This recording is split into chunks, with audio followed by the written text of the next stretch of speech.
Fala, investidor, tudo bem? Meu nome é Paulo Flávio, tá? Faço parte aqui do canal Business na Bolsa. Venho trazer aqui mais uma vez informações relevantes para vocês.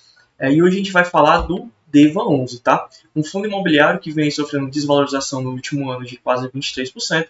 O dividend yield fica ali próximo aos 20%, muito alto. Pagou aí nos últimos 12 meses R$ 6,16 por cota, né? O máximo no seu ano, né? Nos últimos 12 meses foi de R$ 46,36 e o mínimo, que foi de R$ 30,01 por cota, foi agora recentemente. Está custando atualmente R$ 31,81. Esse fundo imobiliário vem sofrendo muito com as taxas de juros muito altas e com a decadência da liquidez, né, diária ali da sua cotação, ou seja, das transições da sua cotação. Existem também outros fatores de fundos imobiliários que estão inadimplentes e outros que estão aí para poder futuramente estar pagando novamente, ou seja, são os fundos aí que estão em carência, tá? A gente vai verificar aqui o relatório gerencial do DEVA11 de outubro. Vamos falar aqui um pouco desse fundo imobiliário que já pagou bastante, continua pagando, por assim dizer, mas o seu patrimônio ali, por cota, está muito além do que está sendo negociado hoje na Bolsa de Valores, né? O seu PVP está ali em torno de 30%, 33%, e a sua cota hoje está custando em média 31%. Seu patrimônio ali está em média de R$ 99,00 e um pouquinho. Tá? Vamos falar aqui do relatório de outubro do DEVA11. Vamos ser sinceros aqui, tá? Vale salientar que tudo que a gente fala aqui não é recomendação de investimento, tá? É apenas uma análise para você estar verificando alguns pontos positivos e negativos que pode fazer uma diferença para você. Não é recomendação de compra ou de venda de nenhum ativo, tá bom? É relatório gerencial de outubro de 2024. Ou seja, estamos aqui em dezembro, tá? O destaque é o quê? Ele está pagando ali, pagou 45 centavos por cota, está pagando 146,63% do CDI, ou seja, está muito interessante, tá? Quase 20% de yield, porque ele veio atualizando. A sua cota patrimonial está R$ 99,59. Ou seja, hoje está custando 31, é uma cota. Para R$ 99,00 está ali uma diferença gigantesca, né? De R$ 68,00 em média, tá? Então, a se pensar o porquê que a cota patrimonial está tão alta e o valor negociado na bolsa está tão baixo, né? Existem alguns fatores, a gente vai contar aqui para vocês, tá? Nos últimos 12 meses, o fundo distribuiu R$ 6,16 por cota, a taxa média, né, ponderada da carteira de crise, o DEVA fechou IPCA mais 10,50% ao ano, ou seja, é uma taxa de juros muito alta com CRI, né? Mas ele está recebendo ali uma porcentagem dos CRIs.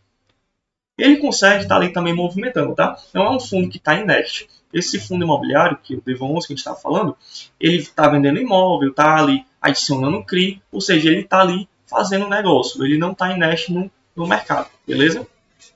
Se a gente verificar aqui a demonstração de resultados, né, a DRE, gerencial regime de caixa, a gente vai verificar que de abril até outubro, ele teve uma oscilação até interessante, né, digamos assim, alta. Porque abril teve um valor mais alto, né? 9.800.000 e outubro 6.600.000 ali na média. Só que se a gente verificar de maio para outubro, não teve uma oscilação tão, digamos assim, grotesca, né? Ficou ali entre 10% para mais, 10% para menos, ali uma média ainda muito relevante. Em abril realmente foi um pouco mais alta essa diferença. É a mesma coisa das despesas, né? Ficou ali girando ali em média 10% para mais, 10% para menos ali, uma oscilação ali também até considerável, tá? O total distribuído, infelizmente, ele vem distribuindo ali praticamente tudo que ele vem ganhando. Um mês, se tiver um caixa bacana, ele vai pegar aquele caixa ali, vai deixar de reserva. No outro, que ele não tiver um lucro tão relevante, ele está pegando um pouco do caixa distribuindo. Para quê? Ele está tentando manter uma média ali de dividendo, ou seja, está tentando manter uma média ali de distribuição por cota, que no caso aqui, nesses últimos 6, 7 meses, está sendo ali em média de 45 centavos, tá? A cota de mercado, se você verificar nesse aspecto aqui, se você verificar a cota de mercado, né? Se você verificar a cota de mercado, de abril estava 48 e hoje está custando 33, ou seja, ali uma perca ali de R$15 por ação, né? Você vai verificar que pode ali estar sendo até um princípio de oportunidade, não é recomendação. Por quê? Se esse fundo está pagando mais de 1%, vamos verificar o quanto ele está distribuindo, vamos verificar qual a porcentagem que está adimplente. Vamos verificar quantos CRIs ele está recebendo, né? Vamos aqui para frente. Ó, a gente vai descer um pouco aqui, vai verificar o portfólio do DEVA. Tá? Se a gente verificar, ó, esses aqui em verde é os que estão em dia, os vermelhos é os que estão inadimplentes e os amarelos aqui é os que estão em carência. Tá? A gente vai descer aqui rapidamente. Se você tiver interesse em ver esse mesmo relatório, você pode ir no site Status Invest, você vai colocar lá DEVA 11, lá embaixo vai ter relatório gerencial. Tá? Você consegue ter acesso aqui, baixar em PDF e verificar da melhor maneira possível. A gente vai dar uma descida aqui para verificar esse dado aqui, ó. Status do ativo. Em dia, 33,6% do ativo está em dia. Em carência de juros, está aqui, ó, 58,1%. Você já imaginou se esses que estão em carência conseguir ali, sei lá, mais 33,6% desse ativo conseguir ficar em dia? E ele vai pagar ali em média o quê? Digamos que ele paga ali em média 90 centavos, já que a média dele é IPCA mais 10,5%. Ele vai pagar quase 3%. Tá? Isso quer dizer que vai acontecer? Não, eu não estou garantindo, eu não estou dizendo que isso vai acontecer. Mas numa hipótese, né? Fica aquela pergunta, essa daqui. Se 33,6% pagamento em dia, ele está pagando ali uma média, beleza, ele está se esforçando para pagar isso, mas está pagando em média 45 centavos por cota, que é quase ali 1,4,5%. Se ele pegar desse 58,1% que está sobrando ali, né, que ele está em carência, não quer dizer que não vai pagar, ele apenas está em carência. Se ele pegar essa porcentagem e dobrar esse valor aqui, se ele conseguir colocar mais 33,6% para pagar, será que isso aqui não vai para 90 centavos? Ele vai estar ali pagando que a cota hoje está R$31. Será que ele não vai estar pagando ali 90 centavos, que seria 3% ao mês? Bem, isso é uma pergunta que eu deixo para vocês. Vale salientar, não é recomendação de investimento, tá? A pergunta, vocês podem até perguntar, você tem DEVA em carteira? Cara, eu tenho. Vou ser bem sério para vocês, eu tenho DEVA em carteira. Meu preço médio está acima desse, tá? Porque quando eu comecei a comprar o DEVA 11, eu tinha visto que era um fundo interessante, não tinha visto algumas coisas que passou, né? Mas passou, né? Eu continuo com o DEVA em carteira, estou ganhando ali quase 1%, tá? Para ser bem sério para vocês, estou ali quase 1%, meu preço médio está maior que esse. E eu estou hoje diminuindo meu preço médio, tá? Assim que eu posso, eu vou diminuindo ali devagarinho meu preço médio. Volto a repetir na recomendação de investimento. Se a gente verificar aqui o portfólio, né? Portfólio de CRI do DEVA 11, a gente vai ver que 89,2%, né, é destinado ali a de CRI, né, do tipo de ativo, e 6,7% é de fundo imobiliário e outros FIIs, e 4,1% está em caixa. Beleza? Como eu já havia falado para vocês, né, a taxa média ponderada ao ano está a inflação mais 10,5%. Está muito alto, tá? Ou seja, está interessante para receber, está difícil para quem vai pagar. A duração média ali, né, em anos, está ali em mais de 2 anos, ou seja, praticamente 2 anos e meio, né? Ou seja, ali uma média de 2 anos e meio de pagamento ali em torno disso daqui. Pelo menos essa é a previsão de acordo com esse relatório, tá? A carteira de CRI por indexador, né? Ó, como a gente já havia falado, tá isso aqui, 96% da carteira está pagando IPCA mais 10,5%. Ou seja, está interessante, né? Se a gente descer mais um pouquinho aqui, a diversificação, né, por estado. Você verificar que ele está praticamente em todo o Brasil, tá? Ele está cobrindo ali todas as regiões do Brasil, norte, sul, leste, oeste, está cobrindo tudo, né?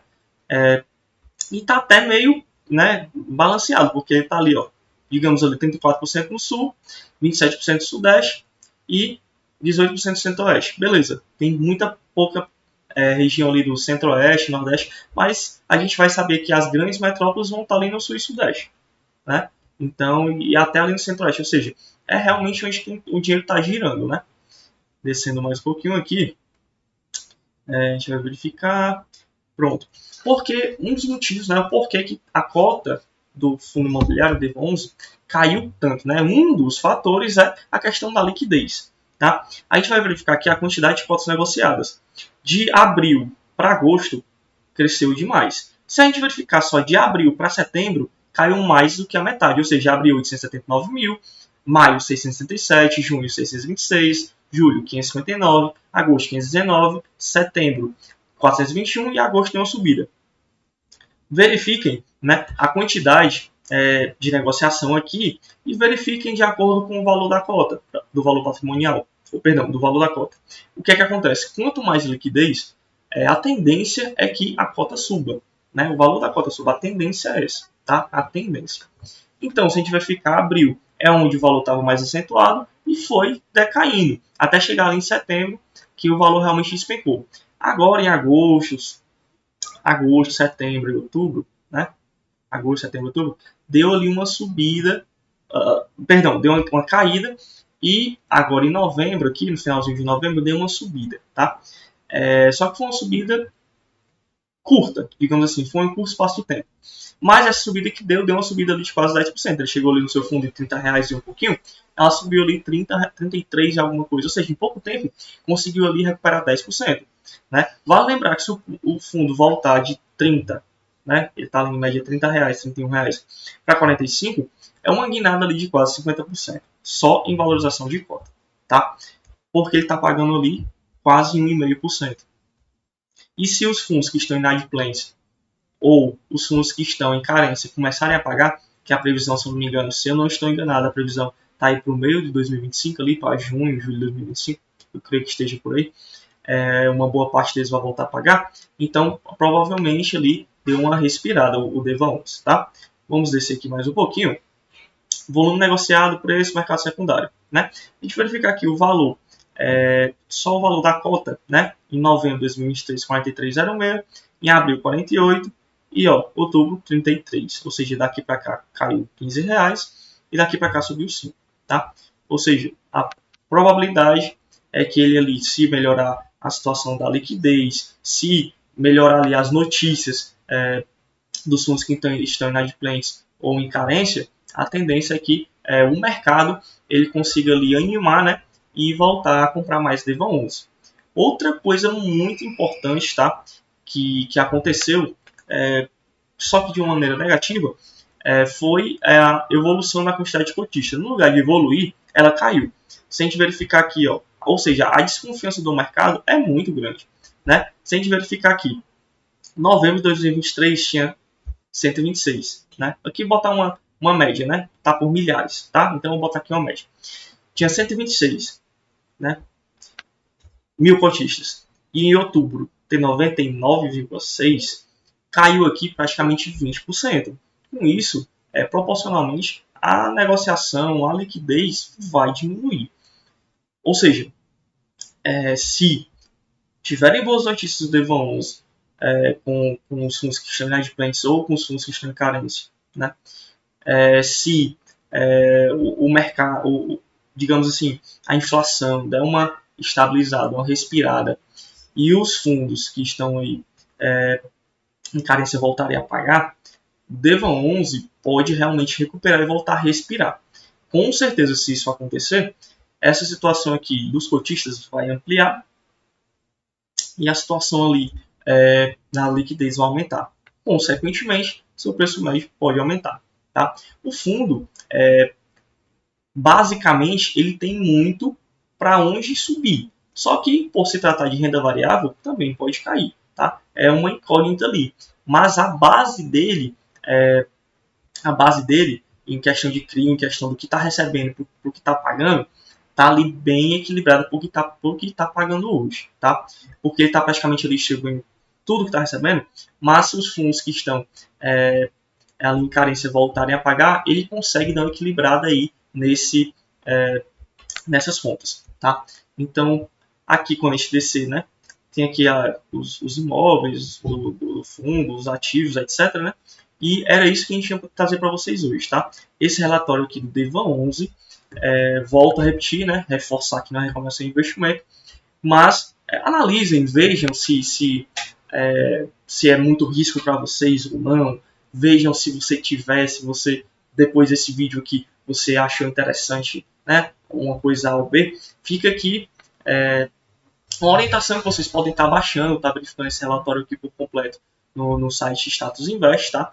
Para aí vocês sim tomarem algum tipo de decisão e tal. Aqui seria só mais para orientação de alguns pontos que eu achei relevantes depois que eu vi esse relatório. E diga-se de passagem, é bom vocês estarem conferindo os relatórios, tá? Dos fundos imobiliários que vocês têm em carteira. Porque aqui diz muito sobre o fundo, tá? Aqui ele diz muito mesmo sobre qual passo o fundo está indo, aonde o fundo quer chegar e os seus objetivos, né? Então era isso que a gente tinha para trazer para vocês hoje, tá? Um forte abraço, não esquece de se inscrever no canal, ative sua notificação, deixe um comentário que vai ajudar bastante a gente aqui no vídeo. E era isso, forte abraço, até a próxima, valeu!